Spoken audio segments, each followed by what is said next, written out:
I made a big mistake. I rushed something so much, I can't actually go back now. I thought about deleting this entire video, re-recording the footage and not telling anybody what I did. But you know what? That wouldn't be realistic. Mistakes happen, and they happened in my career.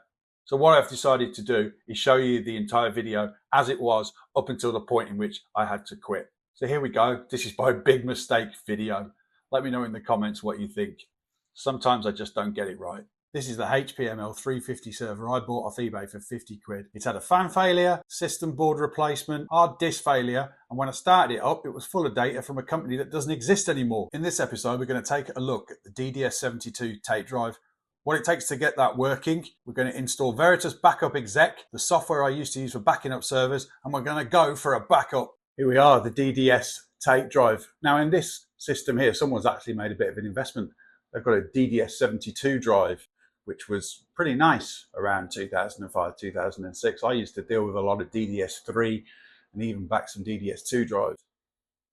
Quite a lot of change in tape drives around that time, and we'll come to some of them in some later videos. They were all different models from different suppliers. But in this case here, we've got the 72. So that's 36 to 72 gigabytes. 36 is the maximum you can fit on a tape. 72 is what you can get if you can compress some of the files. Before we get anything done, we're going to need to deal with this blinking light, which means it needs to be cleaned, which means we need a cleaning tape. Now, cleaning tapes were regularly used with these. And in fact, they were so regularly needed that they came with a little card that you could put on to mark how often you'd use them. It's not difficult to imagine that no customer ever filled that in. So when you had a cleaning tape at a customer's, you really had no idea whether it was any good anymore, other than the fact that you could perhaps have a look at the spool on it. That's customers for you. This was part of their job rather than my job, because they had to change the tapes and they had to put the cleaning tape in when it was dirty. Let's get it done. Here we go. I have not done this for a long time. Like an old-fashioned front-loading video recorder. And it should spit it back out in a moment. Here it comes. And it's out. No more blinking lights. The tape drive's clean, which means now we're in a position to install Veritas Backup on the server. Veritas Backup Exec 9.1 for Windows Small Business Server, Standard Edition. This was a go-to backup software for my customers around the time of this server. Picked this one up on eBay, and you can see here on the back we've got the system requirements, and it supported loads of operating systems. 2003, all the versions. XP 2000, all the versions. NT Server 4 Enterprise, Terminal Server Edition. Boy, that was a special one when you saw that. Workstation, Small Business Server 2000, and Small Business Server 4.5 Service Pack 6A. Pentium system required, 256 meg of RAM, 512 recommended, which means you've got to have 512. 550 megabyte of hard disk space. Well, I don't think we're going to have a problem there. 800, 600, 256 colors. Not a lot of color there. And really that was it. It will say a printer for printing notifications and then storage hardware, which in our case is the DAT72 drive. Let's have a look inside this then.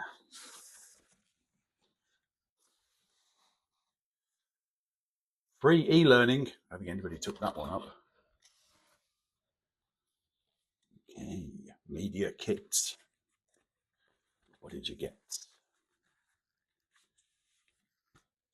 Ooh, lots of goodies in here. Thank you for purchasing the product. Backup Exec 9.1 for Windows servers. That'll be the one we're going to be using. Backup Exec View. I can't even remember what Exec View is. I think that's going to be some kind of management agent for if you've got more than one server. We're going to have a look at that. Veritas e-learning. There's the free e-learning. Teach you how to use the product. You know, there's not a bad idea, is it, to actually learn how to use the product. Fantastic. Look at this. They're all still here. The stickers that you would put on the server for the verification key to install the product. The serial number keys. Bump that you used to get.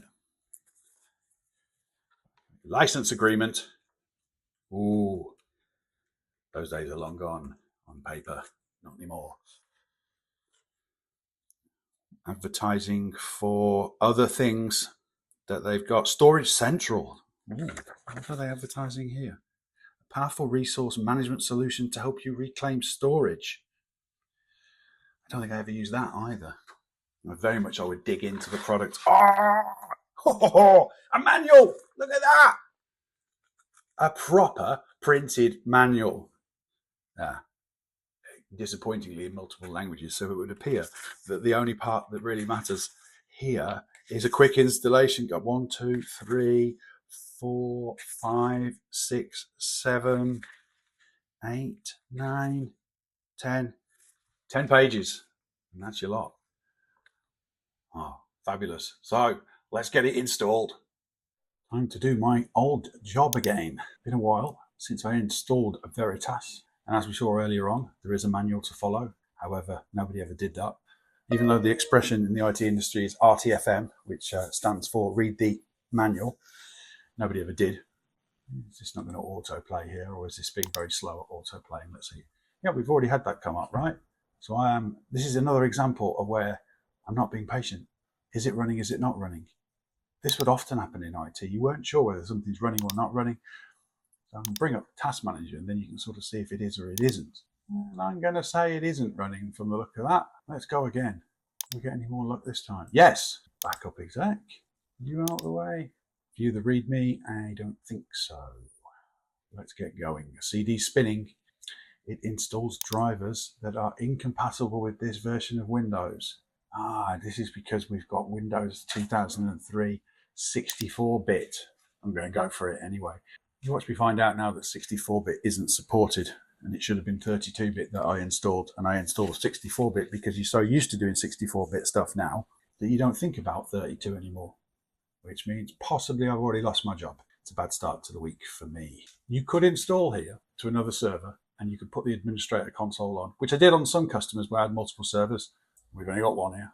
The key, the moment, this always made people excited in IT, a key. Honestly, it did. It made us super excited. The more keys we had, the more excited we got because we had more products to play with. Because half of the reason you're in this career is because you like using the products. I've got serial keys for small business server, which was what I was originally going to install. This isn't. This is 2003 server, so we can't get any further. Well, it appears you do have to install Small Business Server Edition to use the Small Business Server standard key, which was what I was originally going to do. But what I can do is click next without a serial number and get 60-day evaluation, which is more than we need for this purpose. And we're going to miss out on some options. I wonder what they might be. We'll get the tape drivers. Let's go for it. When you install an application like this, it would often do that. It would grant the rights to the accountants log on as a service, which is where I've broken one of the rules here. I'm using the administrator account because we don't have any other accounts on this server. But if this server was joined to a domain, this is where you would often find shortcuts would catch you out because you might use the domain administrator account because it was convenient for you. You set up the server, it's the first account that you've done. It's convenient to do it. But you don't want the domain administrator to be created and given log on as a server, access part of the operating system and stuff like that, because it could be compromised security-wise. What you should have done is create a standard account and then installed it with that then had the privileges upgraded at that point. Well, this is, there wasn't a lot of thinking about this level of security back then. Veritas tape drivers, please, let's use those. And let's get it going. The thing with backups that I noted when I used to do this was the easiest part of backup is backing it up, right? You install the software, you've got a tape drive, you've got new tapes, you create a drive, we're going to do this stuff, we'll put a job together, it'll back up the data. Normally that was pretty consistent and customers would get regular backups that worked. One or two times something wouldn't work, but most of the time it would work. The problem came to restore because no one ever practiced it. You had nowhere to practice it. You couldn't practice it in a virtual machine because virtual machines didn't really exist. I mean, they kind of existed around 2005, but not really that common, certainly not easy to do. And so you never got the chance to practice the restore, and you're going to have to do the restore onto this physical hardware, so you never got to practice that. And so when it came to do it, it was the first time you did it, which really isn't very good, but that's just how it was. I didn't work for these companies. I wasn't their IT manager. I was working for another company that was paid to do their IT, so I only got to do the work when the work needed to be done. And this was the issue. The worst situations when you had to do a restore and you had to restore to a different box. So let's say this server will completely toast, it's gone, it got wet in a flood or something, it's dead. And then you get a new server and it's the next model. It's not a G4P, it's a Gen 6 server because it's 2 years later. And then you've got to restore this G4P stuff onto a Gen 6 server that's got all different hardware and drivers in it. And you've never practiced it, you've never done it before. It wasn't a lot of fun. From the moment you've picked up the server and taken it back to the office, the customer is now doing this. When's it going to be back? When's it going to be back? And the phone's ringing, and then your boss is coming in, the MD's coming in, and when's it going to be restored? When we go through the restoration process for this one server, we'll go through this restoration process. You will see how long it takes to do a restore, and the first one never worked. You'd be lucky if the third one worked. So you see how long it takes to do a restore, and then how many you had to do, and the nightmare of having someone phoning you, and the pressure. That was horrible. Like if you could pray for a server to fail ever, it was on Friday, because then you'd have Saturday and Sunday. You'd have enough time maybe to get it done. The worst day was Monday, because then you need to get it. You haven't got any time to play at all, only overnight. And you can only go so long before your brain's exhausted and you've got to go home and get some sleep. You can't sleep because you're worried about the server. No wonder so many people in IT suffered with mental health issues and anxiety and stuff. Bloody stressful is what it was. The joy of this, though, the joy of this video series is that I can go back to this now and have a go at it, and I haven't got anybody phoning me up and pressuring me and stuff. I can just do it for the pure hell enjoyment, or pig-headedness, whichever one you want to put it, of restoring this server and seeing if I can do it. Because honestly, I didn't get any chance to practice this stuff when I did it for a living, and now I'm going to get a chance to practice it. So I'm in a way kind of excited to have a go at practicing doing it properly. And I reckon, drop in the comments if anybody else is the same as me and you never got the chance to practice this stuff and you just had to do it when the moment came, and the product could have changed. You know, but it was Veritas Backup 9.1, and then 2 versions later it was Semantic Backup, or then someone had changed to a different product. You know, they were changing all the time the way its backup worked. So you didn't get very long to even focus on one product. You went with the trends of the market. We're done. Let's run the application. Device drivers. You have to click here for your device drivers. Here we go. Use Veritas tape driver. It's going to look for it. It has found our tape drive. The HP tape drive has been found.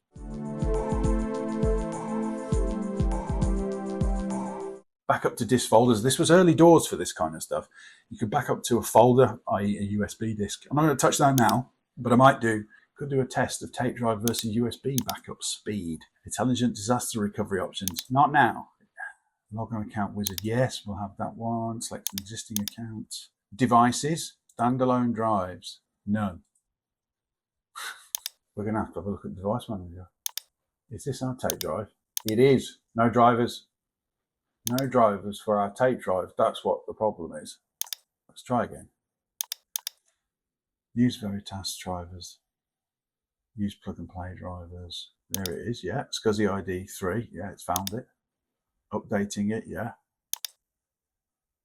This is about realistic as it gets now. This would normally happen about 2 hours before the server, just due to be installed on the weekend, for example. You'd be under this kind of pressure that something hasn't worked, and it still hasn't worked. Look, it's come back the same thing again. It hasn't got a driver, that's all. This should be tape drivers. Is it going to be the right version? I'm not sure. I might have to dig around on the internet some more. I think we best put him out of his misery there. I failed on 2 points with this. One, I installed Windows 2003 x64, 64-bit version of Windows, and I needed the 32-bit version for the tape drives to work in Veritas. And second, I installed Windows 2003 Server, not Windows 2003 Small Business Server, so the serial key for Veritas didn't work. The second mistake that I made. In the next video, we're going to go back and do this again, and it's going to be right. I've already started installing Small Business Server 2003 32-bit version behind me, and we'll go through getting Veritas working properly, and this time we really will run a tape drive backup and then look at what we're going to do to make the recovery work. I hope you enjoyed the video. I'd appreciate it loads if you give me a subscribe, click on the thumbs up and the bell to know when I get another video. I drop them now once every 2 weeks on a Monday at 6 p.m. So I'll see you on the next video. Ta-da! Okay, so back here we were using the Ethernet in the ILO, but we're going to switch it over